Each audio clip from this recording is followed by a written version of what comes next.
Welcome. My name is Zachary Cook. I'm a law student at the Indiana University Maurer School of Law. This video is part of a three-part series designed for attorneys and prisoners who file lawsuits without the assistance of a lawyer. This second installment will discuss the elements of a deliberate indifference claim. Prison officials have a duty to provide humane conditions of confinement. They must take reasonable measures to guarantee the safety of the inmates and ensure that they receive adequate food, clothing, shelter, and medical care. However, not every instance of neglect that results in a prisoner's suffering rises to the level of a constitutional violation. The Eighth Amendment's Cruel and Unusual Punishments Clause is only triggered when a prison official with a sufficiently culpable state of mind carries out or ignores activity that results in the inmate being exposed to the unnecessary and wanton infliction of pain. Deliberate indifference claims can be broken down into two types. A prisoner can be exposed to unusual punishment due to their condition of confinement or inadequate medical care.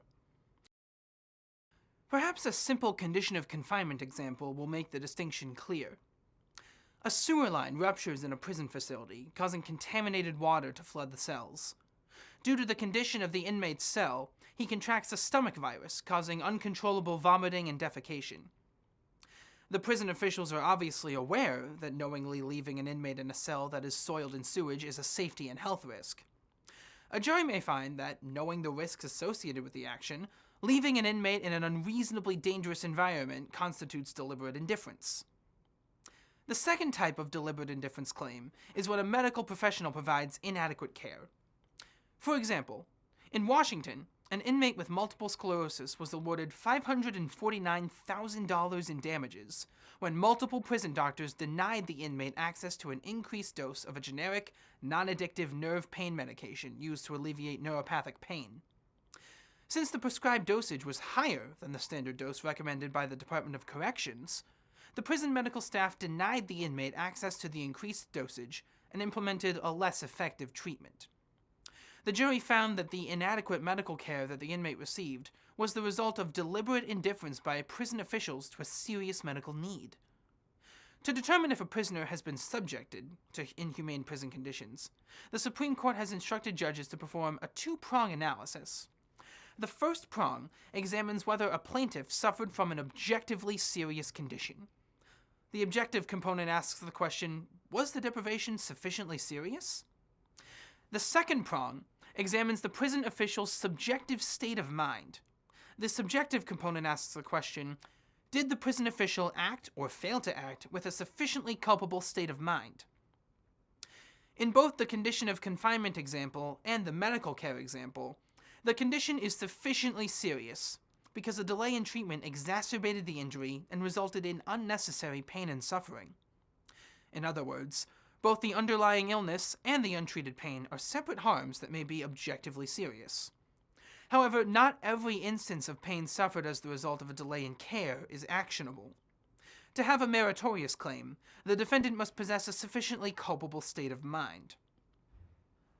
The Supreme Court has placed the burden on the plaintiff to provide evidence that a prison official knew of and disregarded a substantial risk of harm.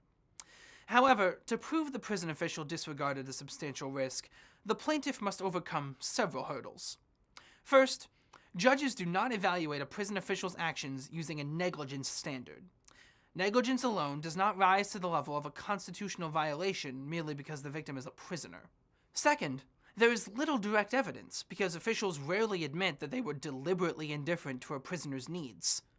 Therefore, to meet this burden, the plaintiff must rely on circumstantial evidence demonstrating that the prison official disregarded a substantial risk that resulted in an objectively serious injury. There are 5 types of circumstantial evidence commonly used to prove the prison official had a culpable state of mind. First, the substantial risk to the inmate's safety was obvious.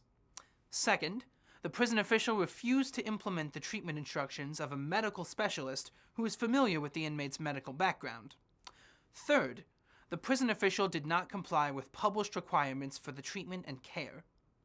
Fourth, the prison official knowingly implemented an ineffective treatment without exercising professional judgment. Fifth, there is an inexplicable delay in treatment which serves no penological purpose. courts are instructed to apply the same 5 factors previously listed to determine whether the risk to an inmate's safety was obvious. In the multiple sclerosis example, the prison medical staff violated all 5 obvious risk factors. The prison medical staff were aware of the inmate's diagnosis, his neuropathic pain, and that his pain had previously been treated with the denied medication, and yet the medical staff continued to implement an ineffective treatment for over 4 months. A prison doctor's refusal to implement the treatment instructions of a medical specialist with knowledge of the inmate's prior medical history is circumstantial evidence that the doctor knew the inmate was at a substantial risk of being exposed to serious harm. For example, the court found that the prison medical staff who denied the inmate with multiple sclerosis the correct medication relied on the judgment and opinions of non-treating and non-specialist medical personnel over the opinion of medical staff and specialists who had successfully treated the inmate's underlying pain in the past. However, it's challenging to draw a line between an acceptable difference of opinion and an action that reflects subminimal competence and crosses the threshold into deliberate indifference. For example, it would not be deliberate indifference if a physician denied the treatment request of an inmate with multiple sclerosis who reads a medical journal that says higher levels of his current medication have shown to successfully alleviate his underlying pain.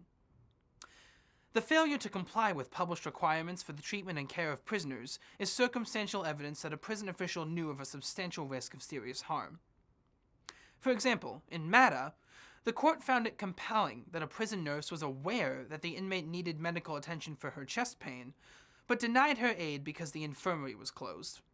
However, the Department of Corrections protocol states unequivocally that chest pain is a potential symptom of acute cardiac disease, which is the greatest single, potentially correctable cause of death within the department's population. Given the high number of cardiac death in prisons, the DOC requires prison officials to immediately contact a health provider if an inmate complains of severe chest pain. But despite the inmate's plea for medical attention and the Department of Corrections protocol, the nurse failed to summon medical assistance. That failure to comply with DOC protocol constitutes circumstantial evidence that the nurse disregarded a substantial risk of harm.